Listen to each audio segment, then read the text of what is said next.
My name is Lauren Wilson. I'm with Pipelining Technologies, and today I'm going to be discussing the difference between epoxy brush coating or a spray coating and a structural CIPP liner.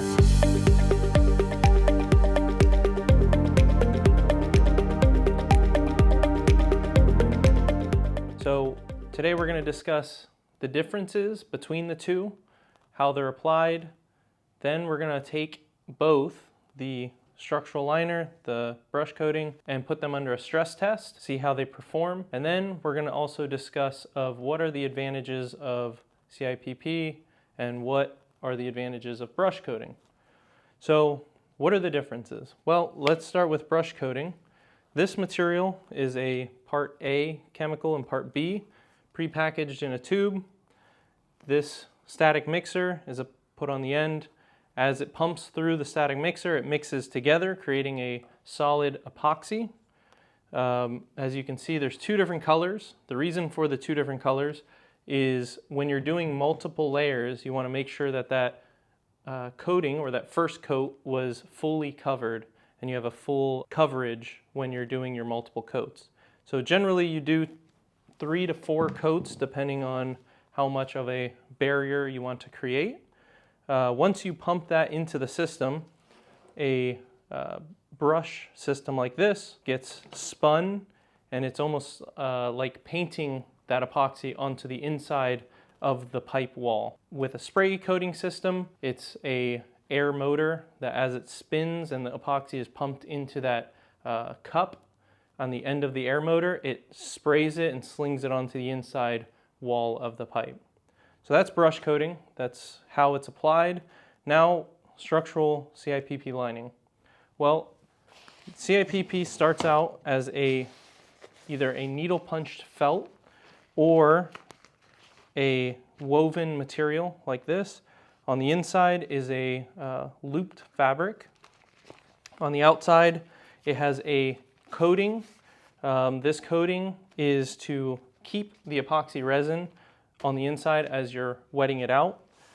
Once the epoxy resin is pumped into the lining material, the finished product, as you can see, this is the soft lining material. The finished product turns into a solid piece of pipe. This is it inside of a piece of cast iron. So that's the lining material. And then this is once the brush coating is applied. So what are some of the differences?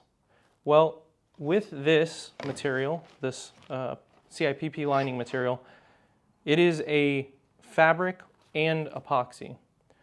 With the brush coating, it is only an epoxy barrier. So the epoxy barrier with this solid 100% epoxy is very hard. It is strong, but it lacks tensile strength. It can be quite brittle. With a CIPP lining material, that fabric or fiberglass, it can be a polyester, it can be a felt or fiberglass, that woven material acts as a reinforcement, gives that tensile strength to the epoxy. So the analogy I use is with concrete. Concrete without rebar it's very hard, but can be very brittle. So that rebar creates that tensile strength and reinforces the concrete.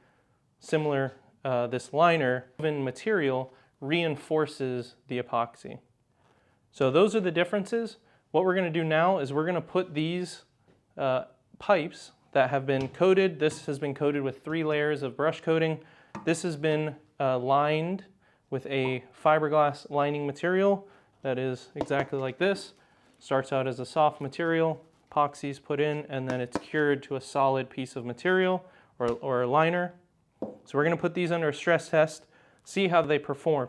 And what we're going to do with that stress test is we're going to put a snap cutter for cast iron onto each of these pipes. Once that snap cutter applies pressure, what it does is it forces the cast iron to crack. So we're going to see how the lining material holds up to that and also the brush coating.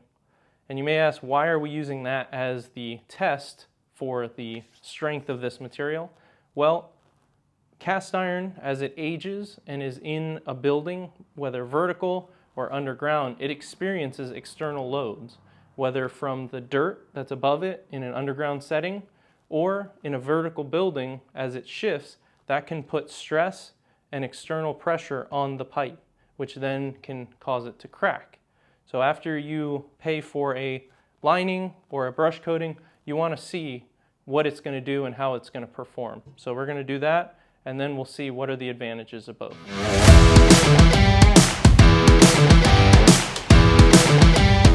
This is the stress test location. What we're going to do first is we're going to use this snap cutter. This basically creates pressure around the cast iron to the point of cracking, seeing how both perform. And then when we're done with that, we're going to actually hit it with a sledge to see, in the event of the pipe shattering completely, how are these going to hold up. So we're going to go ahead and start with the brush coating on the right hand side, and we're going to do the snap cutting first. So this is applying pressure to the center of this, of the cast iron. We're going to see.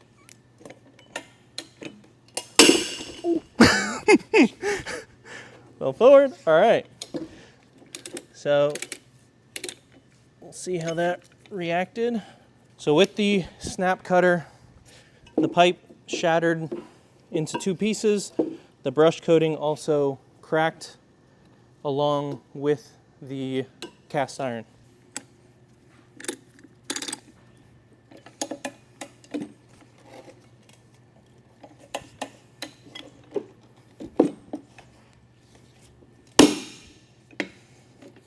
Okay, so the cast iron shattered.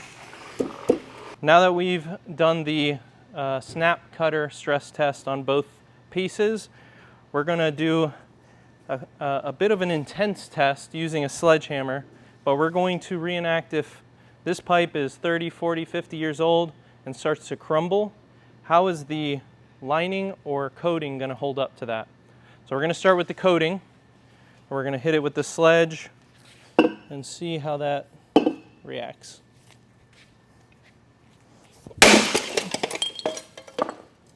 As the pipe shattered, the coating shatters with it. So we're going to hit it, the lining material now, with the sledge and see how that reacts.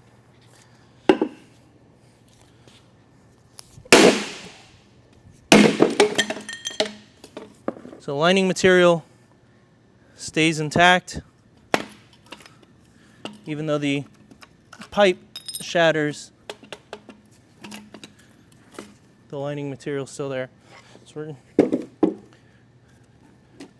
I'm going to do it again by hitting in the center, just to do a secondary test.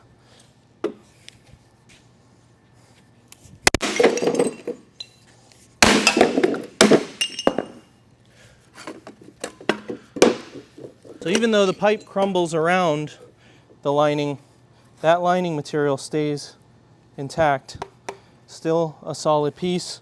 Whereas with a coating, because it's lacking that tensile strength, it also shatters with the cast iron. So we're going to go back into the office and discuss what are the advantages of brush coating and CIPP lining. So we just finished up the stress test in the warehouse, so we'll review what we learned from those stress tests. We'll start with the brush coating. When we cracked the pipe with the snap cutter, that brush coating also cracked with the pipe.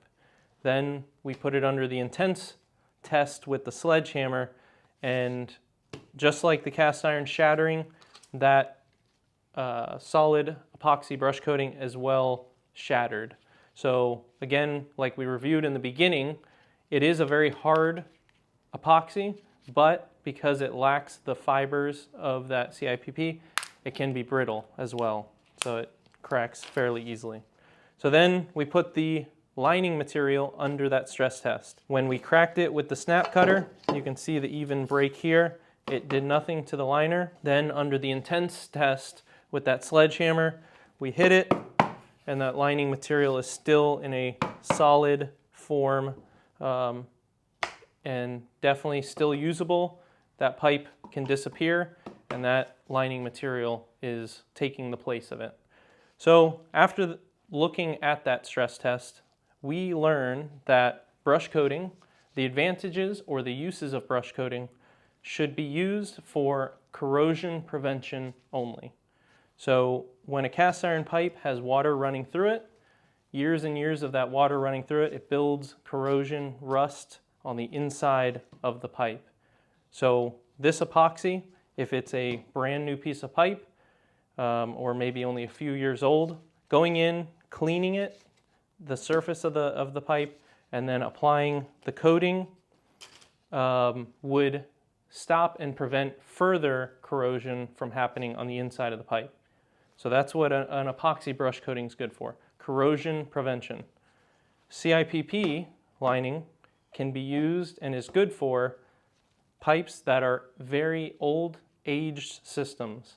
If your building is 30 to 50 years old, or maybe a little older, maybe a little younger, CIPP is definitely the better option. The reason for that is because it is a structural material. This epoxy brush coating depends on the strength of the pipe. It depends on the host pipe to be in good condition for this epoxy coating to work and prevent corrosion. A structural CIPP liner, the pipe, as you could see, can disappear, fall off, crack, break, disintegrate, and your CIPP liner is still going to work and function as it was put in and intended to. So in Florida, the Florida Building Code or Florida Plumbing Code recently came out that if pipe lining is being done in your system, it has to abide by ASTM F1216 and ASTM F1743. Those two ASTMs are installation guidelines for CIPP only. It does not include brush coating. F1216 is for an inversion process. F1743 is for a pull-in process, basically pulling the lining material in or inverting it into the pipe. Those are what those two ASTMs are focused on, and that's what the Florida Building Code and Plumbing Code state, that it has to follow these ASTMs. If you're going to be rehabilitating the pipe, CIPP is the only method that's going to be code compliant and also provide you that structural life. If the pipe disintegrates around it, it's going to remain structural. Epoxy brush coating, if you're in a new building, you want to prevent corrosion from being growing on the inside of the pipe, that's where brush coating could be a solution. It is not a rehabilitation of old cast iron pipe, it is a corrosion prevention. Thank you guys for watching. We reviewed what the differences are. If you still have questions or want to know if either system is right for your pipes, your problems, give us a call at Pipeline Technologies. Also, if you want to know a little bit more on how the process of CIPP lining works, we also have that on our YouTube channel as well under Pipelining Process Explained. So thank you again for watching, and let us know if we can help you with anything. Reach out, check out our website. Thanks again.